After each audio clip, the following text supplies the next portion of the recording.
Էջմիածնում ընտրությունների արդյունքը հստակ պատասխան էր Գյումրին կրկնելու փորձ ծրագրողներին, նոյեմբերի 9-ով օգոստոսի 8-ին հակադարձողներին, մայրաթորի շուրջ անխուսափելի փոփոխությունները արգելակողներին, պատերազմի քարոզիչներին եւ ժողովրդավարության հակառակորդներին։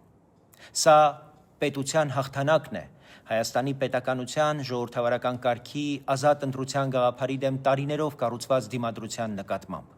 Հասարակությունը դժգոհ է շատ բաներից, բայց պատրաստ չէ իշխանություն տալ նրանց, ովքեր թշնամու առաջ պետության դեմ ցուցմունք են տալիս եւ Հայաստանին են մեղադրում պատերազմը հրահրելու մեջ։ Միևնույն ժամանակ վաղարշապատի ընտրությունները սթափեցնող զգուշացում են բոլոր այլընտրանքային ժողովրդավարական ուժերի համար։ Պարզ դարձավ, որ միայն հիասթափությունն ու իշխանությունից դժգոհությունը բավարար չեն փոփոխության համար, եթե չկա ժամանակին կազմակերպված արժեքներով առաջնորդվող վստահելի մանդատ ունեցող միասնական դաշտ։ Համապետական ընտրություններից առաջ մնացած 6 ամիսը պետք է դառնա ոչ թե դատարկ խոստումների, այլ ծրագրերի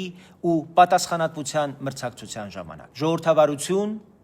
արդարադատություն, եվրոպական ուղի, իրավական պետություն, կոռուպցիայի նկատմամբ զրո հանդուրժողականություն։ Հենց այս հիմքի վրա պետք է կառուցվի իրական այլընտրանքային քաղաքական դաշինքը։ Վաղարշապատը պետք է դառնա ոչ թե հերթական ընտրություն, այլ նոր ժողովրդավարական շրջադարձի մեկնարկ ամբողջ երկրի համար։